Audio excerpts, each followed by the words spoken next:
各位好，我是秋秋废人，感谢大家捧场来看我的视频。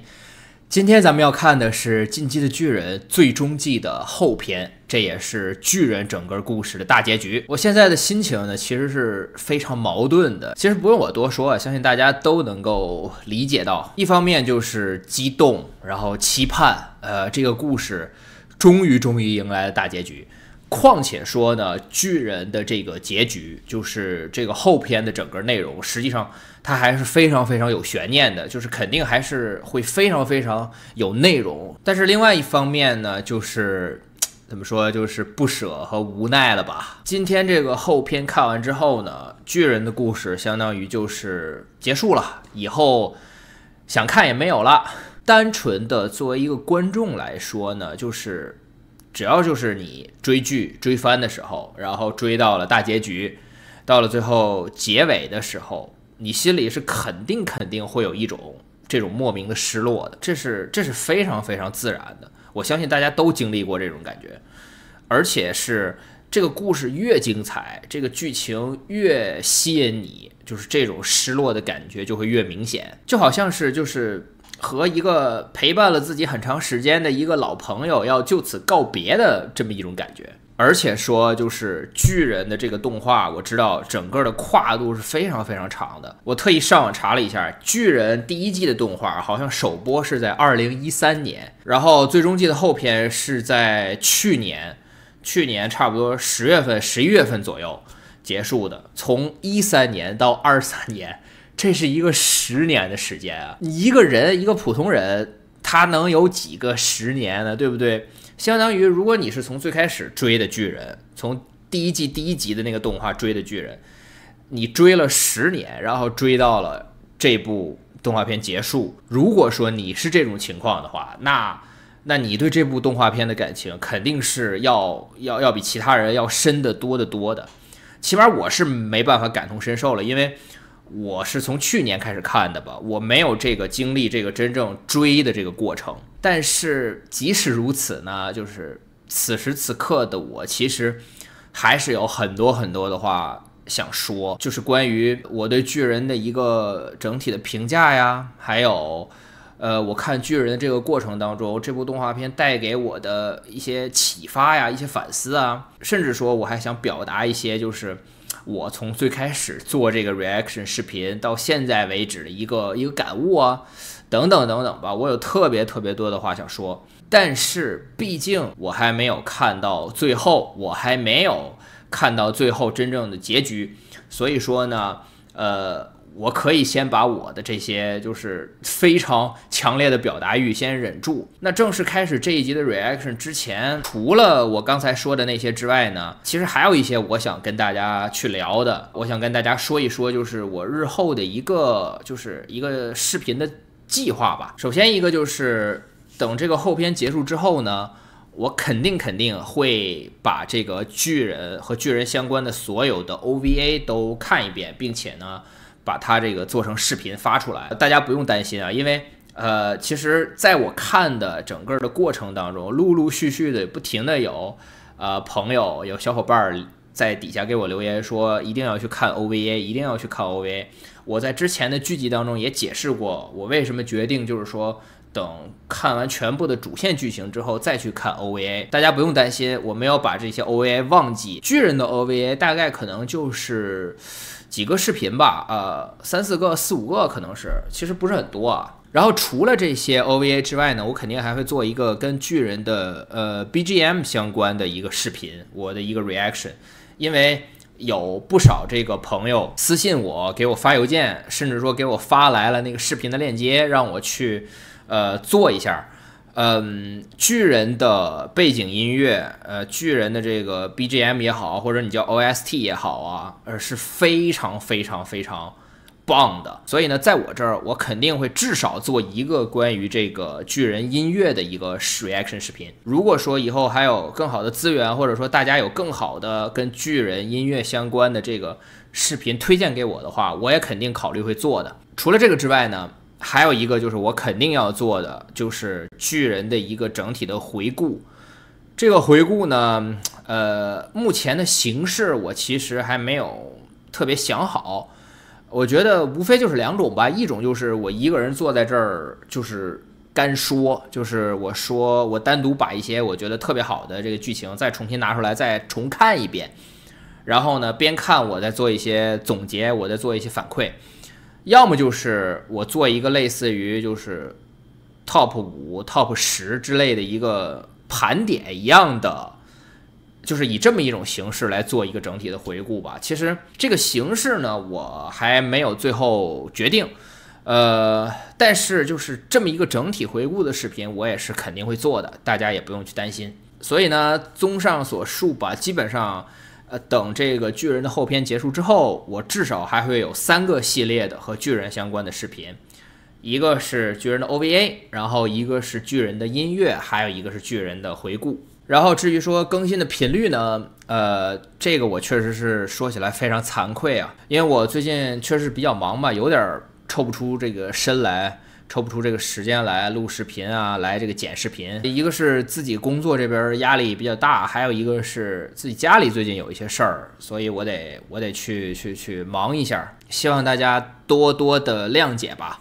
然后呢，我也只能就是跟大家保证说，只要我有时间，我肯定会想办法，就是尽可能多的去更新我的视频，行吧？说了这么多这个有的没的啊，确实和这个主题扯得有点远了。咱们现在要做的就是整理思路，放松心情，然后呢，准备迎接巨人的最后的结局。这是上一集的结尾。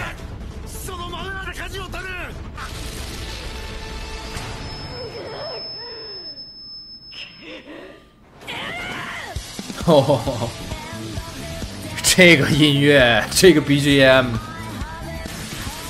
这几个人，从第一集一路走过来，到现在走到这一步，真的是有万千感慨呀！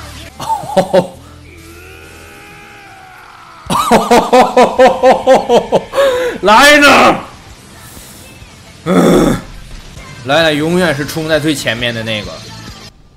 所有人安全着陆，好，这是一个非常好的开始。上一部分的结尾就结在这儿啊 ，OK， 所以现在是第3章，天地之战，就是说从天上打到地上吗？哦，怪不得他浑身上下是白色的。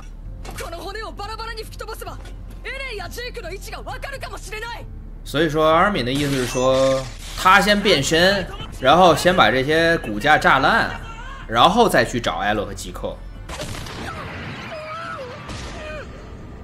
是他搞的鬼。哦，这是牛吗？这什么啊？那些东西全都是战锤，就是战锤巨人的那个能力变出来的，他们全是白色的。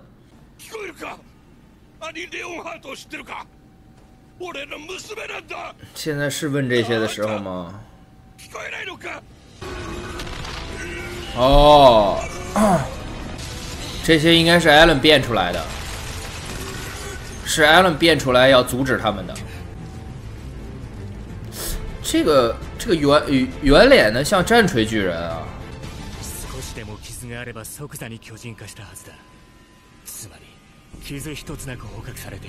有道理。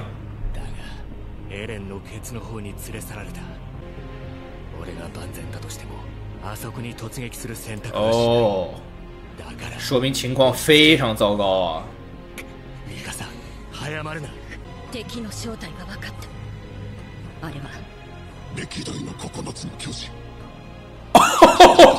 历代9大巨人，艾伦把他们全部都召唤出来了。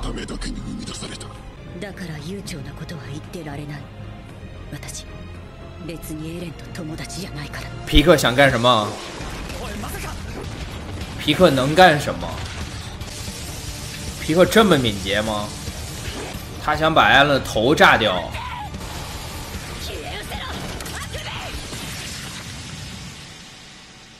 他如果把那个炸药摁下去了的话，是不是就结束了？这不就战锤巨人吗？这不就是那个战锤巨人吗？这不就是艾伦吃掉的那个战锤巨人吗？这是对贾利亚德这么多的9大巨人，这几个人拿什么打？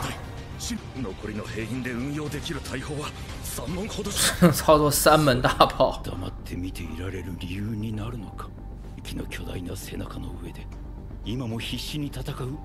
哎呦，你这个时候醒悟，就是这个指挥官在这个时候醒悟当然是好的了，但是未免有点太晚了。哦，兵长只有2根手指了，无所谓。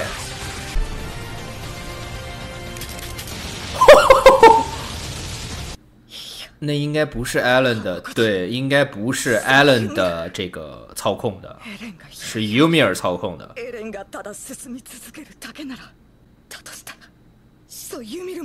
哦，所以这些巨人是尤米尔变出来的。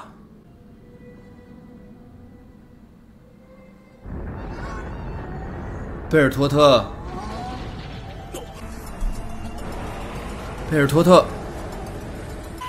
特完全没有自己的意识了吗？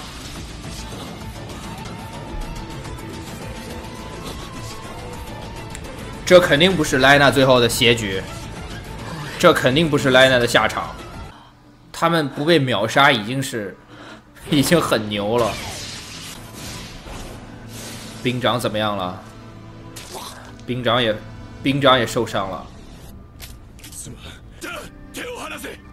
もう一度くらい巨人化できる。それで地ならしで鎧ごと踏み潰されてしまいが。てめえの巨人は名前の割にしょっちゅう砕けてるから。おお。でもせめて死ぬところまであがいてみようぜ。俺たちは往生際の悪い調査兵団だからな。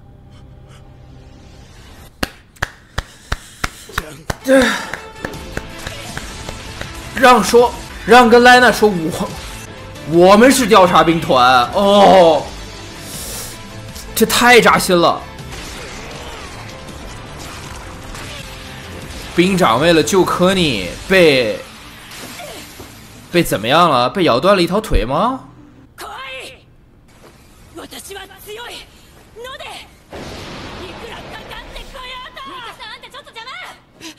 什？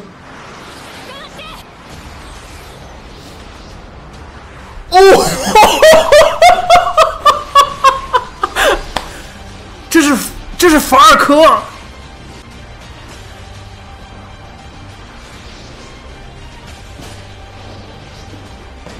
哦，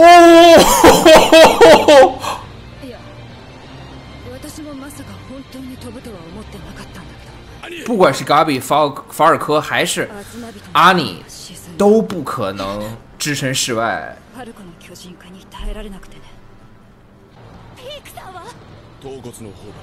哇，法尔科根本就是皮克，为什么还在那儿？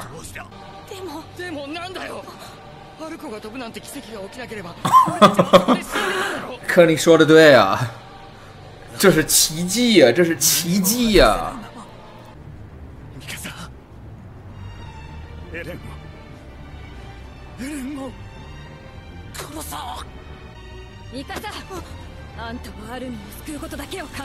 这不就又回到了阿尼最开始问三笠的那个问题吗？你有没有杀死艾伦的决心？哇，这个时候是阿尼帮助三笠解围。天哪，他们之间的这个默契，他们之间的这些心照不宣啊，我真的是。都这个时候了，火都已经烧上眉毛了，还在这儿内讧，赶紧过来吧！这个时候需要你啊！你不是已经幡然醒悟了吗？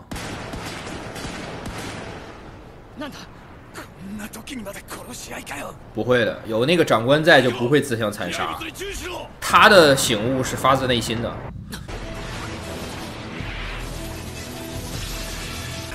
是莱娜还是阿尼？哦，是莱娜。莱娜一个人哪打得了那么多？哦，莱娜是叶问吗？还是说这些战锤巨人都那么废物？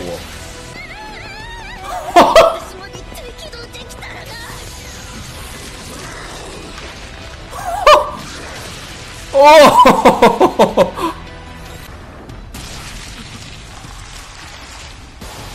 哦！哦！打杂巨人，所以你是什么？哦！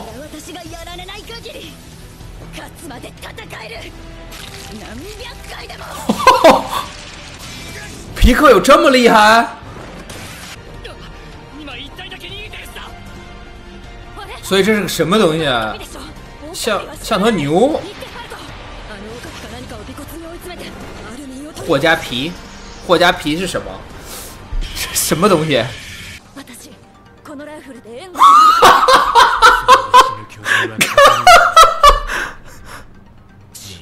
咖比要这次要打谁？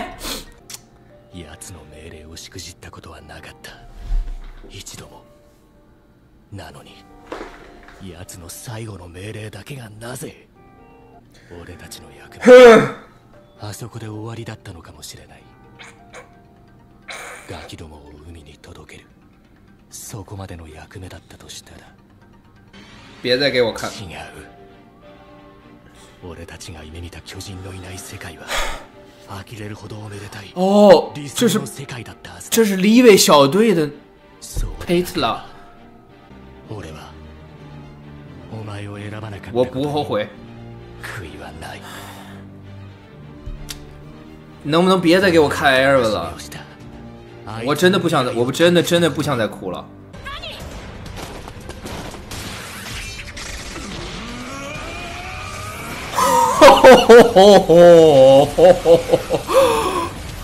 这也就是3粒，我跟你说，他长得好像那个石头人啊。阿尼的这个巨人，我怎么觉得？就是第4季的这个形象，我怎么觉得有点干瘦的呀？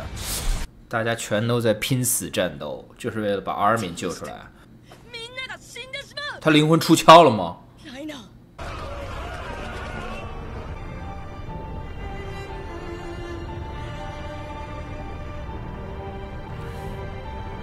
再一次展现了地名对于人类世界的毁灭。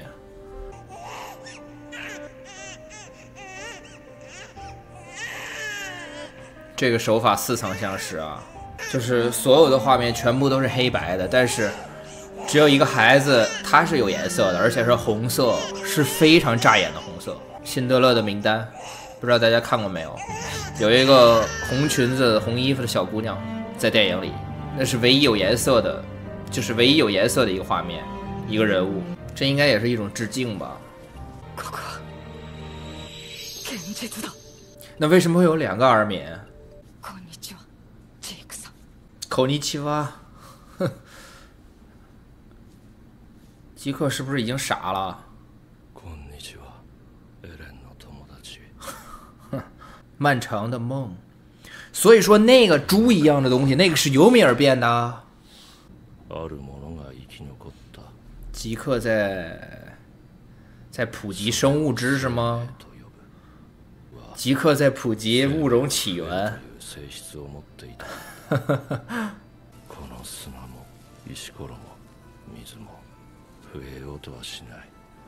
这是别人告诉他的，还是他自己悟出来的？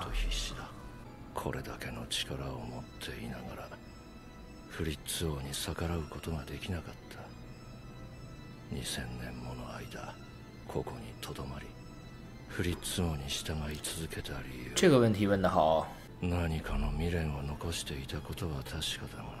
所以说尤米尔，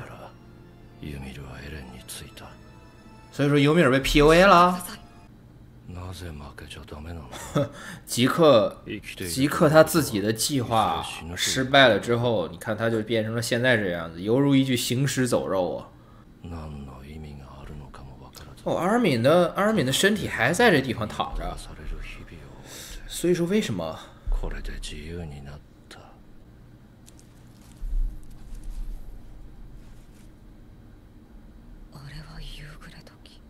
ここで3人でかけっこをするために生まれてきたんじゃないか。这想法有点意思。この何でもない一瞬がすごく大切な気がして。这个树叶在吉克的眼里变成了棒球，一个棒球就完美的反驳了吉克刚才所说的所有的那些屁话。就生命存续的意义，或者说对于一个人来说吧，活着的意义绝对不只是为了，对啊，绝对不只是为了繁殖。你可以说繁殖是你生存的本能，或者说是你本能的一部分，但是这绝不是你全部的生活的意义，生存的意义。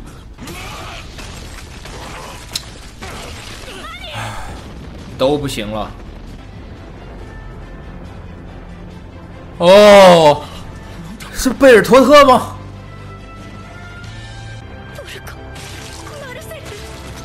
他们兄弟俩。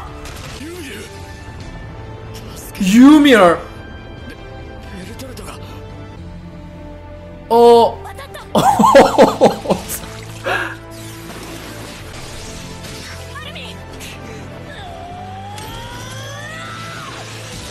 所以是怎么回事儿？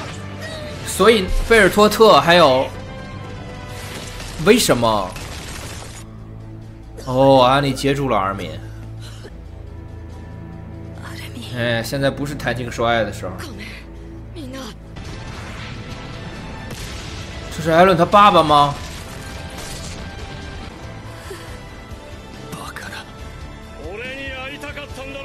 吉克干什么？啊？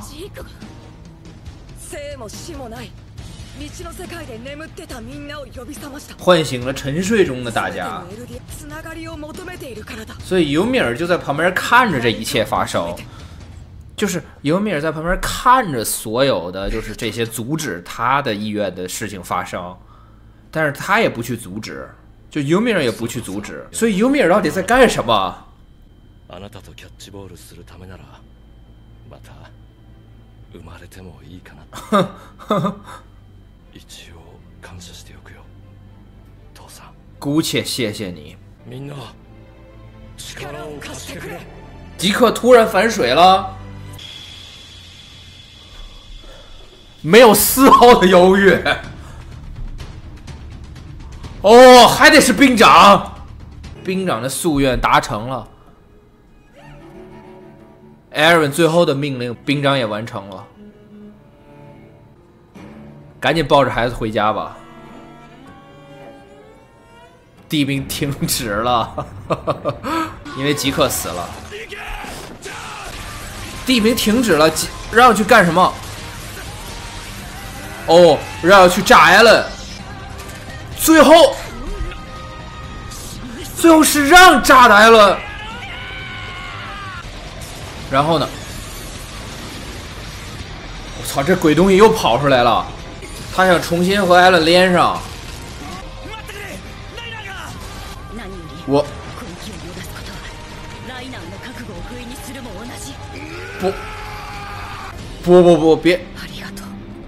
别把莱娜炸死！这羊，这头羊是谁？之前看的时候就有几个他的镜头，但是我那个时候我就想问，应该不会啊。哦，来呢？啊！这都没死吗？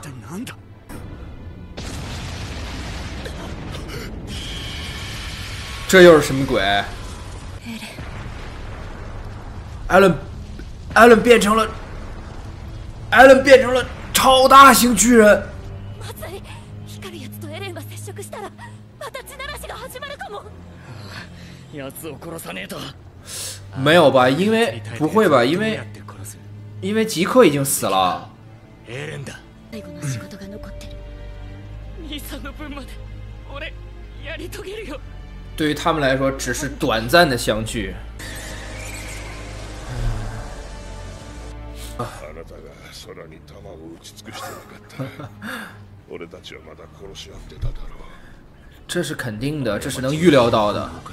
他，哦，阿尼，兄啊，いや、巨人が死んだ匂いじゃねえ。これはラガコ村と同じやり方。和拉加哥村一样。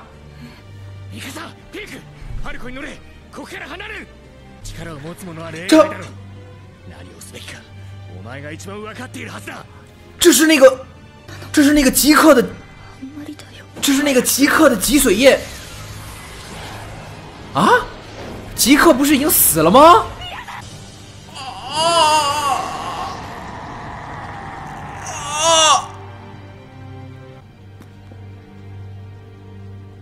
これが俺たちの最後かよ。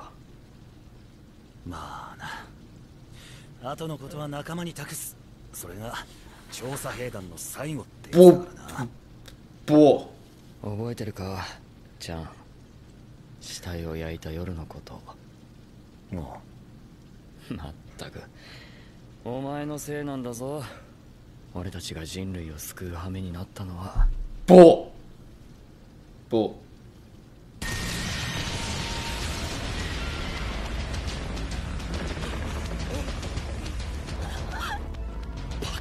我不想看了，我不想，我不太想看了。这是阿尼的爸爸，相当于是他召唤了那个虫子，召唤了，把他们所有的艾尔利亚人都变成了巨人，去保护他吗？这不是艾伦干的，这个不能怪艾伦。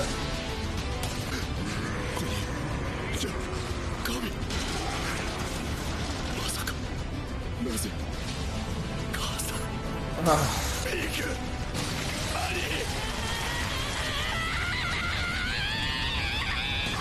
我怎么觉得这些全都是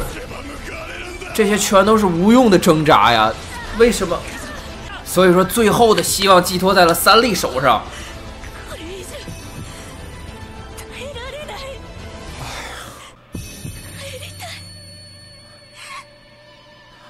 我也想回家。回忆吗？这又是回忆，这什么时候的事情啊？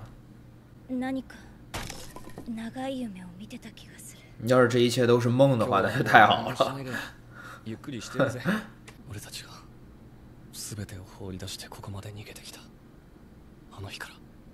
我们舍弃一切逃离了这里。所以说，现在的这些情节是。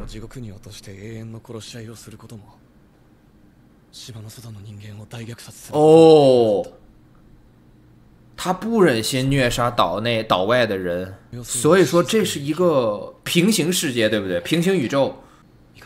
哦，这是三笠，这是一个不存在于现实世界当中的世界。在这个世界当中，他们两个人相当于私奔了。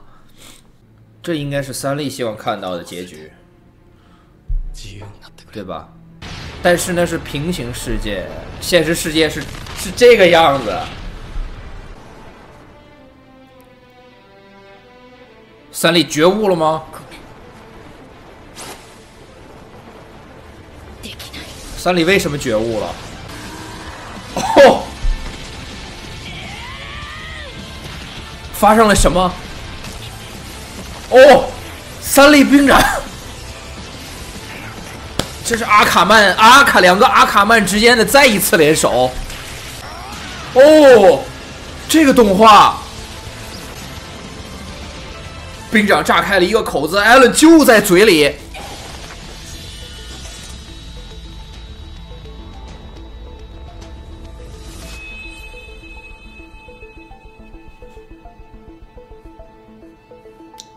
Game over。在这个平行世界当中，艾伦也死了。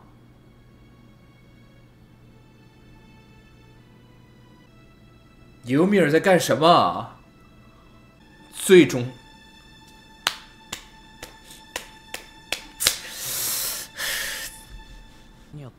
啊，这是他们小时候，这是他们在，但是他们在说的事情是艾伦打阿尔敏的时候，是，对，这个时空又开始错乱了。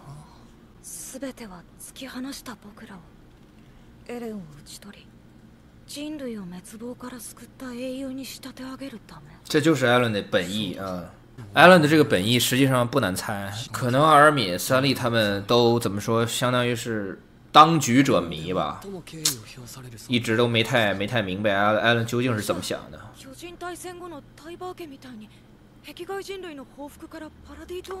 哦，相当于是戴巴家的这个发迹史，戴巴家的故事启发了艾伦，但是他们为什么是小时候的样子啊？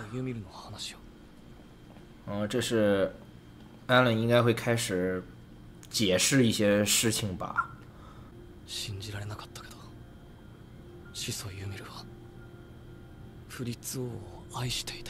爱着弗利兹王，所以说是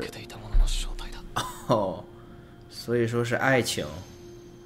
是爱情促使尤米尔2000年来一直周而复始的做出这样的事情吗？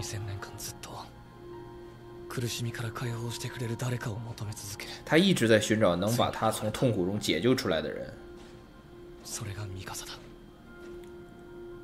三笠？我也想问为什么是三笠啊？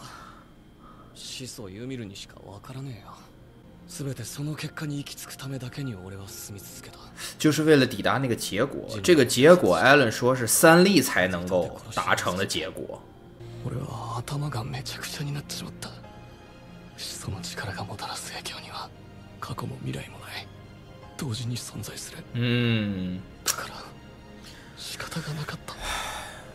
艾伦的 CPU 相当于是艾伦的 CPU 烧了。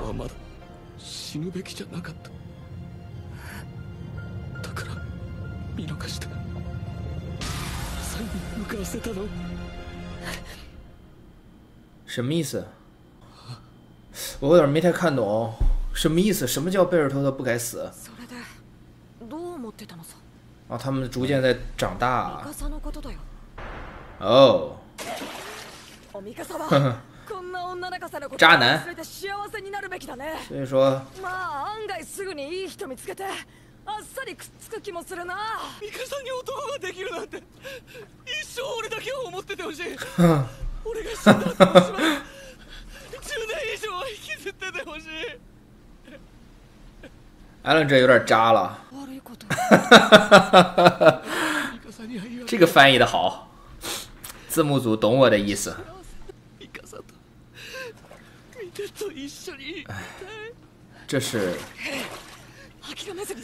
这是艾伦真实的、最真实的想法。哦，一片血海，就是说大错已经铸成。阿尔敏和艾伦现在这些对话发生在，对，是不是发生在地名结束之后？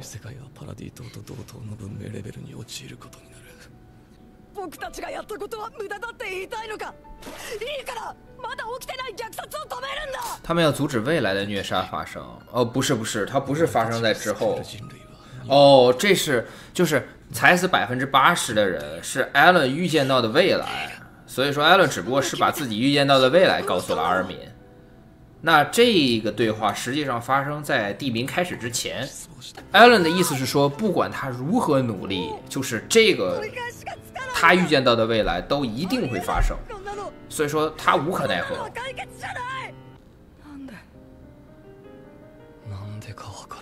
艾伦自己也不知道为什么。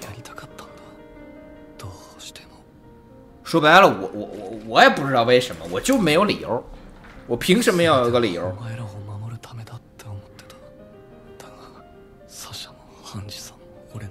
对啊，如果这样的话，他自己没法解释得通了。他不能逻辑自洽，如果是因为这个理由的话，因为我是个傻子。どこにでもいるありふれたバカが力を持っちまった。だからこんな結末を。哦，这个理由直接的让我觉得有点难以接受，但是他就是如此的直接，而且他确实能够打动你。これは僕たちがやったことだ。だからこれからはずっと一緒だね。アルミン、時間だ。ここで過ごした記憶を消す。全てが終わった時にまた思い出す。哦，这是艾伦提前和埃尔敏的对话，但是他消除了埃尔敏的记忆，他不让埃尔敏记起来这些。哦，是这个时候，是这个时候哦。我想起来这个片段了，就他们还在船上的时候，艾伦找到了埃尔敏，跟埃尔敏说了刚才的这些话，就是在他们阻止艾伦之前。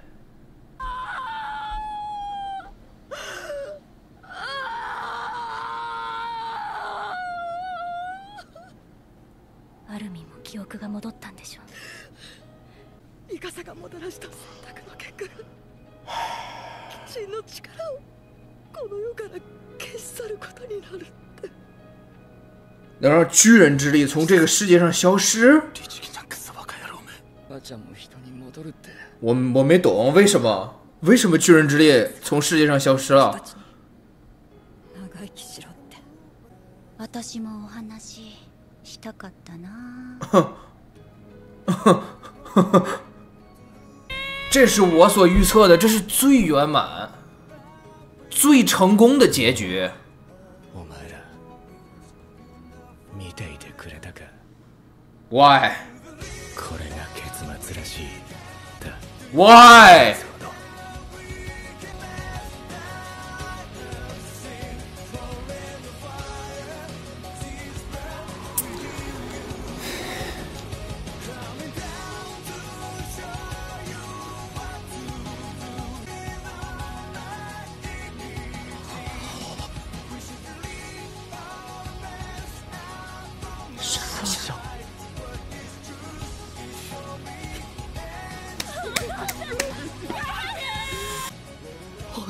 为什么巨人之力会从世界上消失？我需要，是我错过了什么吗？还是说我没有理解到位？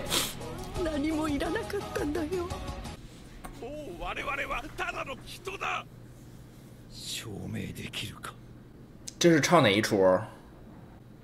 你脑子为什么又秀逗了？こちらが未だ巨人の力を有しているなら、力を使って抵抗するでしょう。パラディ島のエルディア人、アルミン・アルレルト、進撃の巨人、エレン・イェーガーを殺したものです。あなただったのね。ずっと私の頭の。这是尤米尔真实的样子吧？あなたの愛は長い悪夢だったと。你的爱是一場漫長的噩夢。おやすみなさい、ユミル。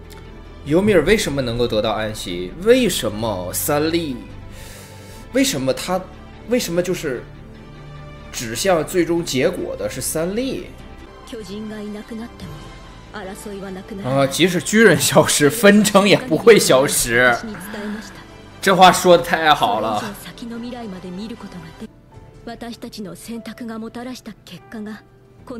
是的，是的。这样的世界不是由艾伦唯一做出选择的。就这样的世界，实际上不就是和我们现在生活的世界、现实的世界很类似吗？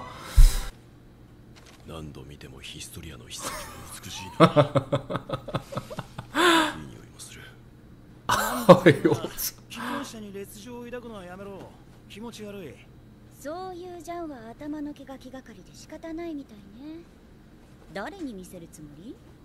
歴史の教科書を読む女学生に。壁を破壊して島を裏切ってエルディア国民が崇めるエレンを殺した連中が哦，他们全部是和谈大使。調査兵団は夢見がちで諦めの悪い連中だから。这些人除了皮克没在调查兵团待过，剩下的全都是原调查兵团的成员，对不对？哦，所以说这是兵长的结局。兵长的结局我觉得挺好的，真的，真的挺好的，就坐在轮椅上安度余生吧。啊，这是艾伦的墓。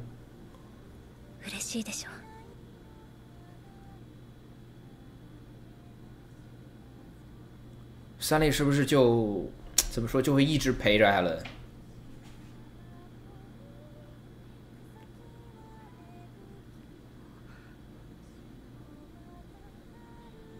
别哭，三笠，别哭，别哭。别哭了，你一哭我都想哭。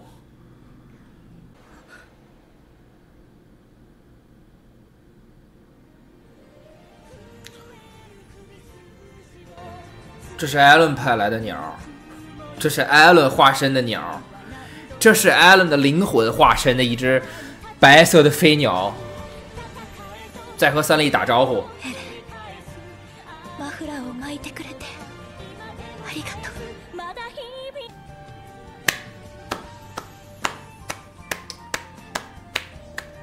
起立鼓掌吧，起立鼓掌吧。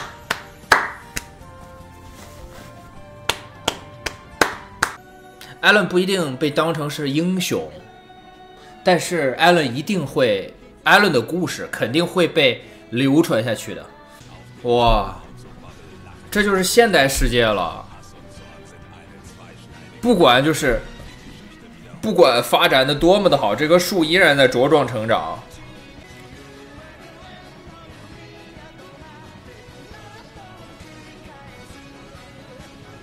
等会儿，这岛被炸了？这是什么？这是，所以说，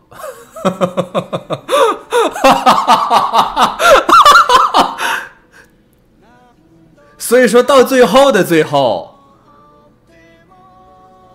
帕拉迪岛还是毁于一旦了。哦。这狗像比格，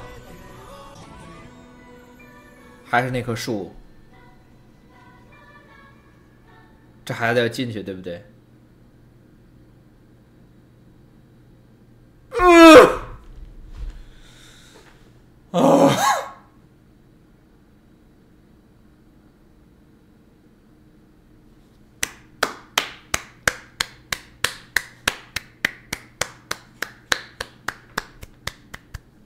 结束了，巨人的故事结束了。这个后篇，大家觉得怎么样？大家感觉怎么样？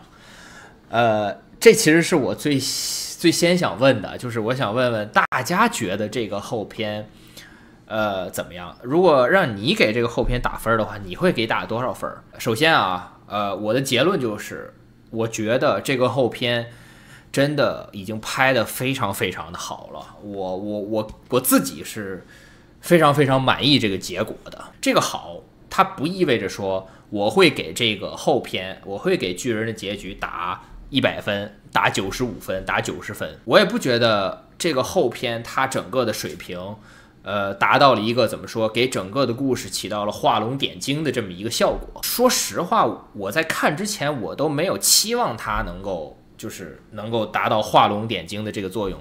首先一个就是因为在后篇开始之前，这个故事之前所有的内容就是全部都加在一起啊，它实在是太过于精彩了。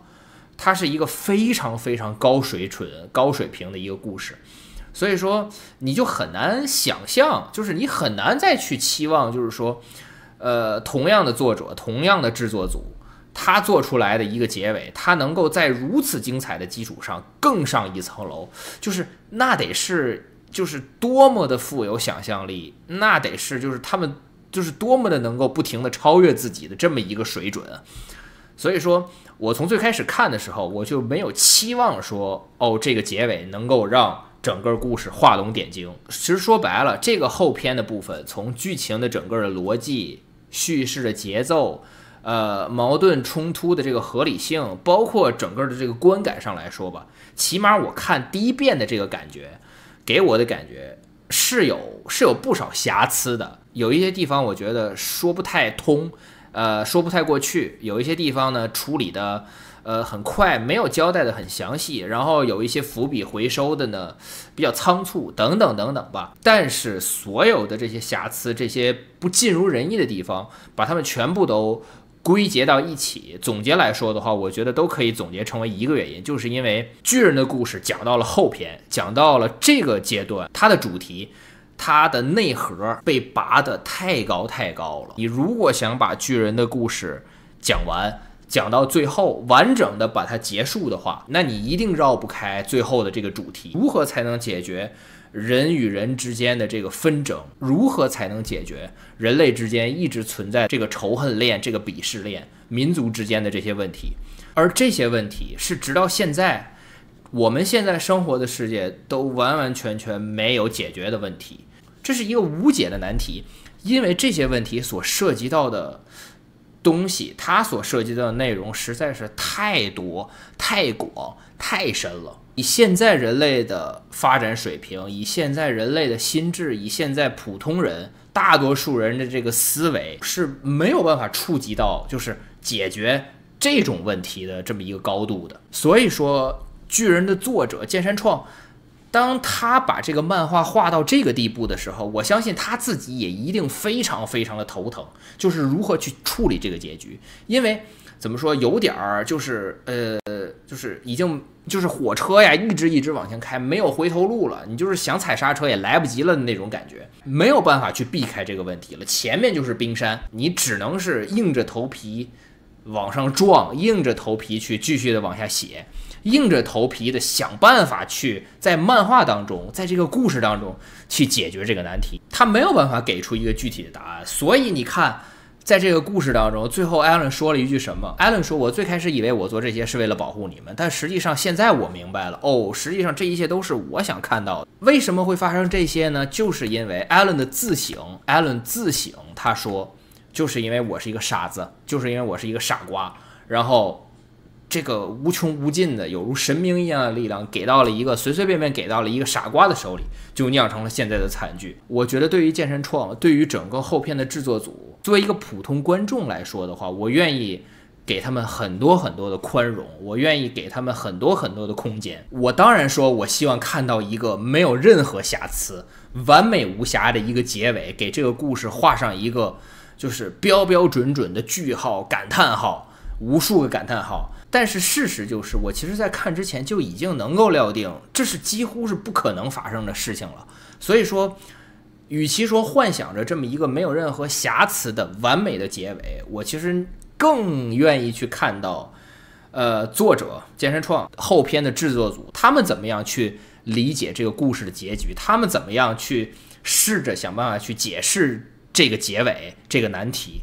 他们所给出的解释，我觉得其实全都蕴含在了就是艾伦超越时空和阿尔敏的那些谈话当中了。那些谈话表面上是艾伦在解释自己的所作所为，但实际上他的背后所蕴含的真正的含义，我觉得是剑山创制作组整个的就是他们对于这个结尾的理解，他们对于这个难题的给出的自己的解决办法。虽然说听起来很不可思议，你如果就是没有一个较好的心态的话，你就是觉得他们是摆烂。如果有人说这是在摆烂，或者说是这是一种非常无能的表现，这是作者的比例不足，所有的这些我都能理解。但是还是我刚才说的那句话，就是我实际上是抱着一个非常宽容的心态，然后去抱着一个非常怎么说，非常 open 非常开放的一个态度，我愿意接受任何的结果。然后当我看到 Alan 的那些自白的时候，我反而就是有那么一种会心一笑的感觉。我真的就是挺理解他们的，我觉得他们真的挺为难的。